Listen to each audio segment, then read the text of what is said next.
अस्सलामुअलैकुम वरहमतुल्लाहि वबरकातुहू। तो आज हम बात करेंगे मैट्रिक के फ़र्स्ट और सेकंड एनुअल एग्ज़ाम के हवाले से कि जिन बच्चों की सप्ली आई है, यानी जो रिसेंट अभी रिज़ल्ट आया है मैट्रिक वालों का, जिन बच्चों की सप्ली आई है उन्होंने किस तरह से अपना एडमिशन जो है वो दोबारा भेजना है। तो सबसे पहले आपको नज़र आ रही है ये ब्लॉक, ये यहाँ पर लिखा हुआ है 9th क्लास। अगर आपकी 9th क्लास में सप्ली है तो आपने इसके ऊपर टिक कर देना है। अगर आप दोबारा करना चाहते हैं 9th तो आपने इसके ऊपर टिक कर देना है। अगर आप कंपोजिट करना चाहते हैं 9 10 इकट्ठी तो आपने इस ब्लॉक के अंदर टिक कर देना है। उसके बाद आ जाते हैं आपके ग्रुप, कि आपका ग्रुप कौन सा है, साइंस है या आर्ट्स है, तो आपने इन ब्लॉक के अंदर टिक कर देना है। उसके बाद आ जाते हैं रजिस्ट्रेशन नंबर जो है वो आपकी रोल नंबर स्लिप के ऊपर लिखी होती है।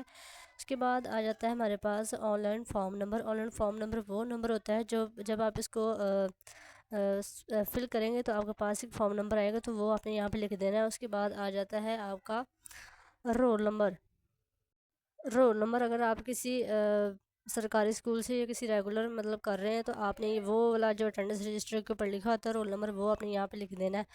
इसके बाद आ जाता है हमारे पास मैट्रिक रिज़ल्ट डिटेल्स में आप लिखना है ओल्ड रोल नंबर, यानी कि जो 9th क्लास का था, रोल नंबर स्लिप के ऊपर लिखा वो यहाँ पर लिख देना है। और फिर उसके बाद आगे आपने बोर्ड के ऊपर जो आपका बोर्ड था, जो रोल नंबर स्लिप के ऊपर लिखा हो वो लिख देना है। उसके बाद आपने लिख देना है ईयर्स। और उसके बाद आ जाएगा एनुअल में है या सप्ली में है, तो जो एनुअल में होगा वो एनुअल में टिक करेगा, जो सप्ली में होगा तो वो सप्ली में टिक करेगा। उसके बाद आ जाता है 10th class old roll number slip, यहाँ पर लिखना है। फिर उसके बाद बोर्ड, फिर ईयर्स, और फिर उसके बाद आपने लिखना है ये आप एनुअल में कर रहे हैं या सैपली में कर रहे हैं।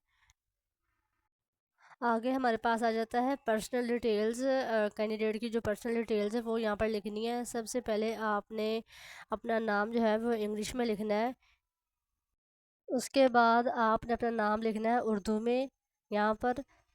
फिर उसके बाद आपने अपने फादर का नेम लिखना है इंग्लिश में। फिर आपने अपने फादर का नेम उर्दू में लिखना है। फिर उसके बाद आपने अपनी डेट ऑफ बर्थ यहाँ पर ऐड करनी है, पहले डे, मंथ, ईयर्स। उसके बाद इसको वर्ड्स में लिखना है डेट ऑफ बर्थ को। यहाँ पर आप अपना बे फार्म नंबर ऐड करेंगे। उसके बाद आपने वालिद साहब का CNIC जो नंबर है वो ऐड करेंगे। यहाँ पर आप अपना जेंडर ऐड करेंगे, आप मेल हैं या आप फीमेल हैं। अगर मेल है तो मेल के ऊपर टिक कर दें, अगर फीमेल है तो फीमेल के ऊपर टिक कर दें। नीचे आपने लिखना है रिलीजियन, आप मुस्लिम हैं या नॉन मुस्लिम है। मुस्लिम है तो मुस्लिम के ऊपर टिक कर दें, नॉन मुस्लिम है तो आप नॉन मुस्लिम के ऊपर आपने टिक कर देना है। उसके बाद आ जाती है हमारे पास नेशनलिटी में आप पाकिस्तानी है या नॉन पाकिस्तानी है। फिर आ जाती है मजदूरी का कोटा के, आपको जो कोई भी मजदूरी है तो आप लिख दें, अगर नहीं है तो ना लिखें।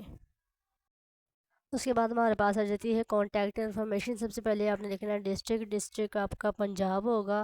उसके बाद तहसील आ जाती है। तहसील आपकी जो कोई भी आप लिख दें, फैसलाबाद, लाहौर है, मुल्तान है, आपकी जो कोई भी है तो आप यहाँ पर आपने तहसील लिख देनी है। उसके बाद आ जाता है परमानेंट एड्रेस आपने लिखना है। फिर आपने लिखना है फ़ोन नंबर। फ़ोन नंबर के बाद अपने अपने फादर का मोबाइल नंबर लिखना है। उसके बाद अपनी अपनी ईमेल ऐड कर देनी है।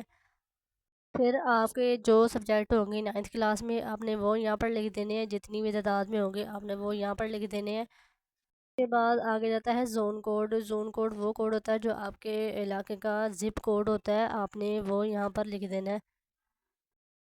यहाँ पर आप अपने मैट्रिक के 10th क्लास के जो सब्जेक्ट हैं वो आप यहाँ पर लिख देंगे, जितनी भी तादाद में आपने करना होगा। या सप्ली का है तो आप उतनी तादाद में आप यहाँ पर लिख सकते हैं, जितने भी सब्जेक्ट होंगे आपके। उसके बाद नेक्स्ट हमारे पास आ जाता है, यहाँ पर हमारे पास आ जाता है कि कैंडिडेट के सिग्नेचर करने हैं आपने उर्दू में, उसके आगे आपने इंग्लिश में अपने सिग्नेचर करने हैं उसके आगे। और यहाँ पर आपने ब्लू बैकग्राउंड में अपनी पासपोर्ट साइज़ की फ़ोटो यहाँ पर लगा देनी है। अगर आप बज़रिए डाक भेज रहे हो तो आप इसको पिन के साथ लगाएंगे, नहीं तो अगर आप ऑनलाइन भेज रहे हैं तो आपकी यहाँ पर लगा दी जाएगी जहाँ से भी आप एडमिशन भिजवा रहे हैं। उसके बाद आ जाता है certificate authority, certificate from attesting authority. फिर उसके बाद यहाँ पर अटेस्टिंग जो कर रहा है उसके सिग्नेचर आएंगे, नीचे उसका नाम आएगा और एंड पे उसका CNAC नंबर आएगा। तो ये था सारा प्रोसीजर जो आप एडमिशन भिजवाने के लिए जिस फॉर्म को आपने पुर करना है। इस जगह पर जो आपका जिसके ज़रिए आप एडमिशन भिजवा रहे हैं वो बंदा यहाँ पर आपके साइन करेगा, यानी कि अटेस्टिंग होगी यहाँ पर।